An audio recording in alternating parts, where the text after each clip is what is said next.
Thank you so much, Mr. Chairman.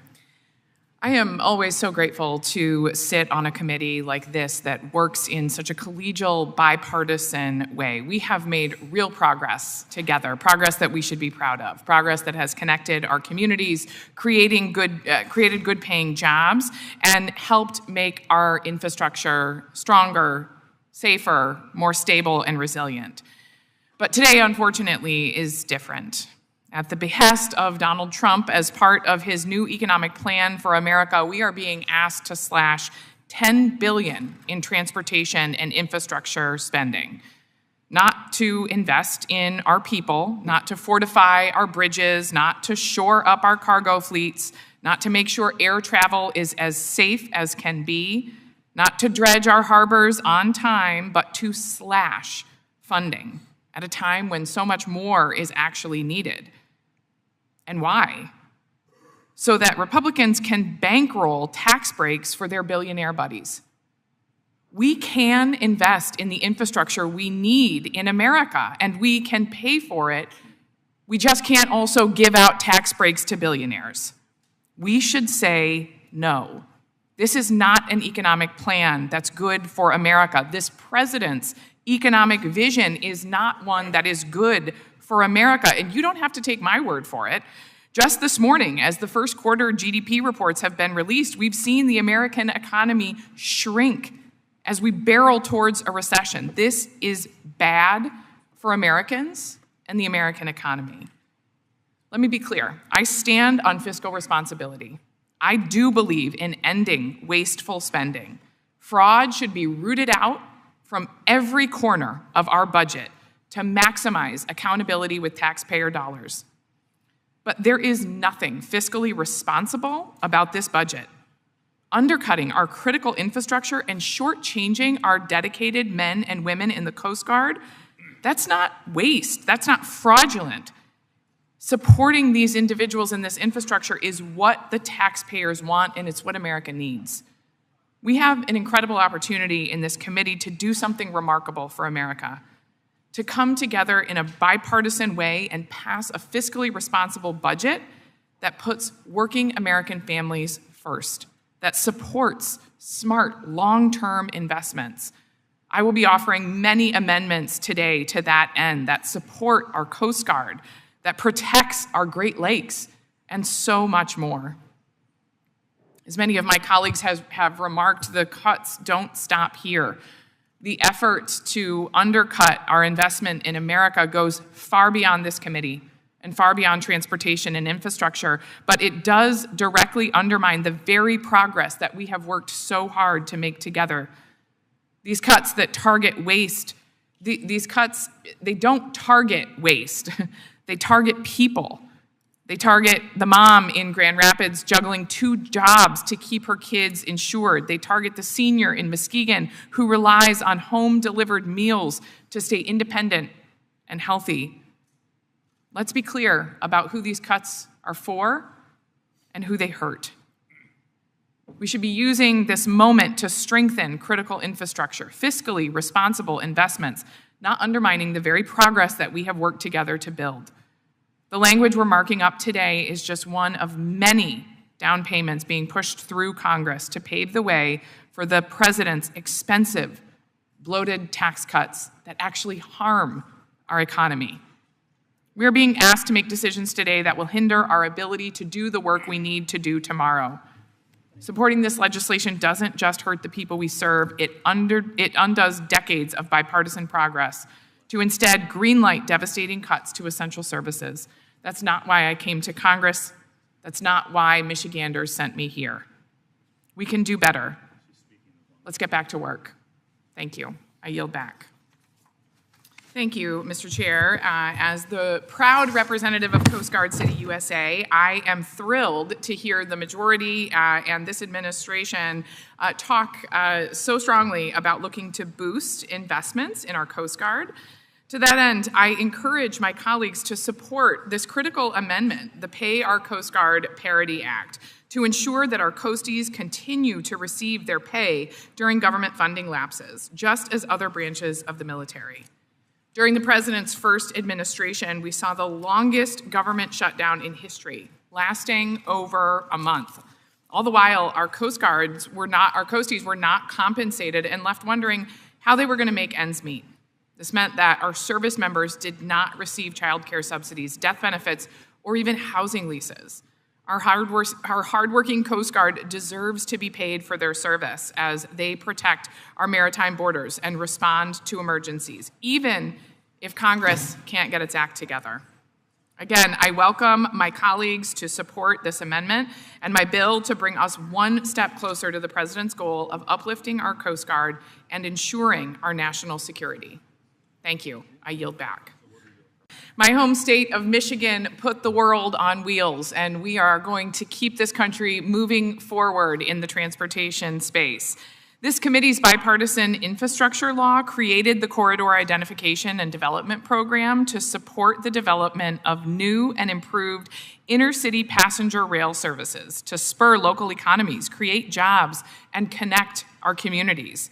Michigan has thoughtfully invested these Corridor ID dollars to advance existing service between Grand Rapids and Chicago by adding new frequencies and boosting reliability. While initial investments have been made to determine the scope, schedule, and cost for these developments, we cannot take our foot off the gas, not now. My amendment will ensure that the Secretary of Transportation cannot remove projects involved in the Corridor ID program that were identified prior to January 20th, 2025. We've already invested in these programs. We cannot lose what we invested already. Unfortunately, this is a real concern. We've seen this administration upend thoughtful investments across the country, and we cannot undercut the long-term planning and certainty necessary to better our passenger rail service. Particularly as this committee embarks on the upcoming surface transportation reauthorization, we must recommit ourselves to exploring all the ways we can connect folks to their jobs, schools, doctors, and community spaces. Thank you, Mr. Chairman. I yield back. The Coast Guard and Maritime Transportation Subcommittee has dedicated a significant amount of time to understand how Congress can improve Coast Guard recruitment and retention. And for good reason, too. Every single time I visit the Coast Guard stations in Grand Haven and Muskegon, right in my district, which I do frequently, I'm reminded of how many Coasties struggle to access childcare. As a working mom myself, I know firsthand how expensive and hard to find childcare can be.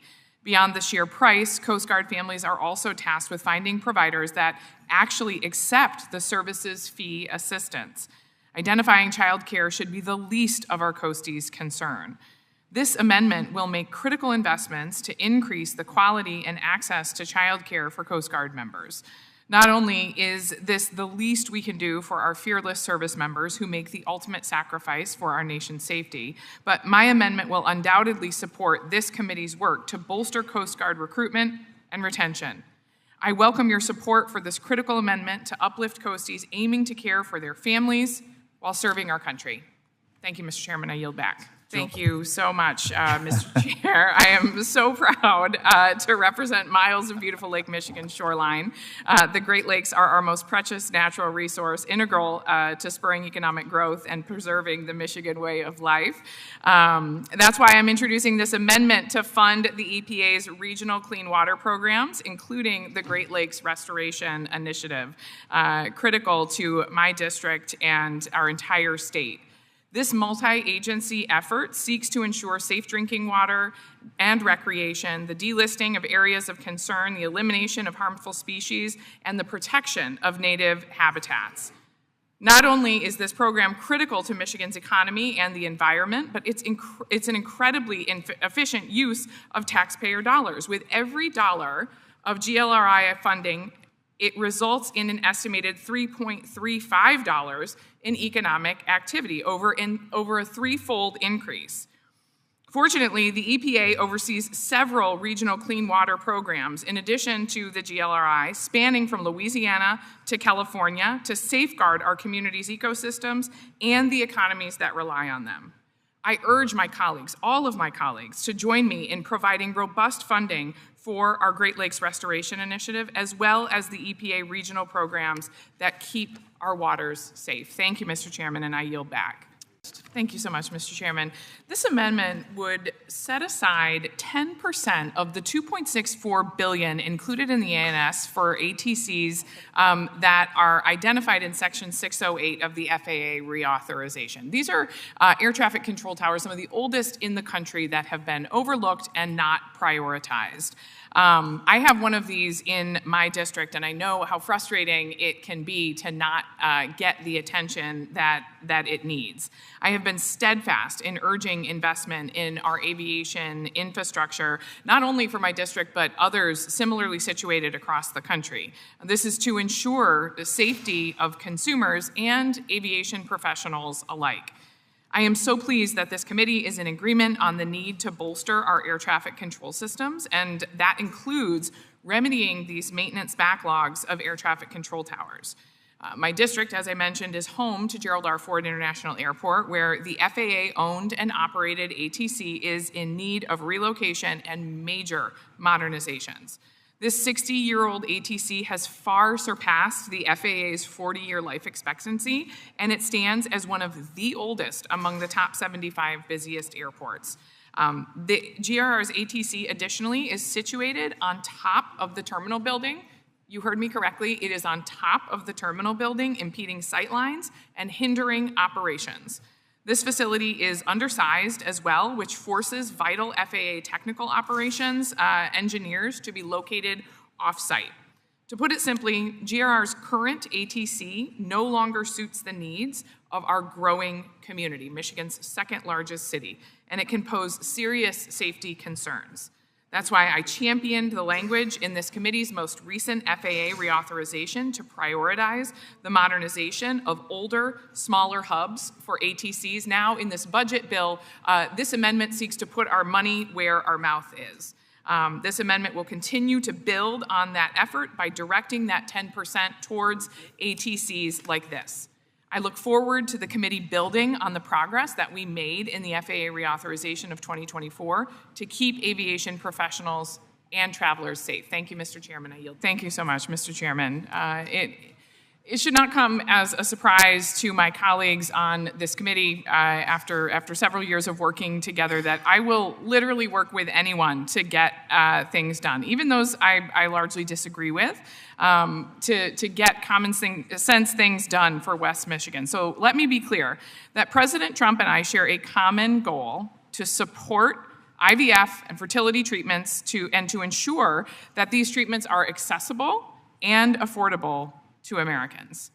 This amendment, which would provide $10 million to allow for the funding of fertility treatment for covered Coast Guard members, is a first step in the right direction.